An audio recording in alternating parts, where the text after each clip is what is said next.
ڕۆژی هەینی لە شاری سلێمانی پاڵەوانەتی لە جوانی کوردستان بەڕێوەچوو کە زیاد لە 100 یاریزانی لە جوان لەسەر ستەیج نمایشی جەستەیی خۆیان کرد.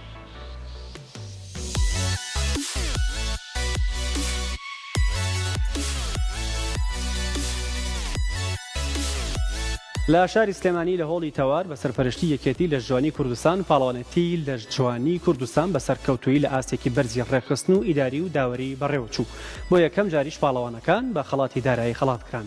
بۆ یەکەم جار لەسەر ئاستی عراق پاڵەوانەتێکی لەو شێوەیە لە ڕووی ڕێخستن و ئیداری و داراییەوە بەڕێوە بچێت.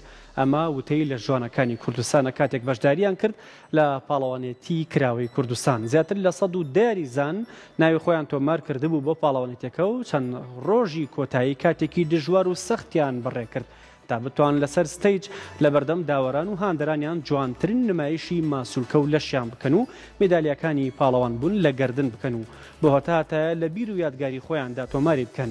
لە سێ کڵاسی جیاواز یاریزانان ڕکابەریان دەکرد بۆ بەدەستێنانی ناو ناوبانگ و ئەنجامی بەهێز و پڕدەستکەوت. لە یارەکانی بۆدی بیلدینگ ماستەر لە 35 بۆ 40 ساڵ خوار کێشی هەشتا ڕێبین ئەنوەر بووە پاڵەوان لە سەر و 80 کیلۆگرام. نەریمان محەممەد پلە یەکەمی بەدەستهێنا هەر لە ئاسی ماستەر لە 40 بۆ 45 ساڵ کلاسی A بەختیار ئیبراهیم پلە یەکەم و لە کلاسی B سەیف عەبدوڕەزاق بووە پاڵەوان و سەر و 45 ساڵ دڵشاد حەمە ئەمین پلە یەکەمی مسۆگەر کرد. یەکەمەکانی ماستەر نەریمان محەممەد بوو.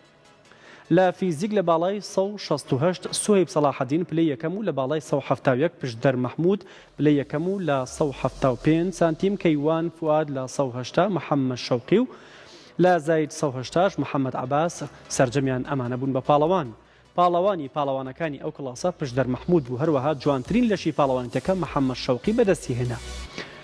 لە یارەکانی کلاسیک شوان ئەدهەم لە باڵای 168 مێدالیای یەکەمی پێدرا و لە 171 سانتیم موسلیم ڕزگار بووە پاڵەوان و لە 175 وەسیم دوئەی و لە 180 هەرێمدارا و لە سەر و 180 محەممەد عەباس بوو بە پاڵەوان.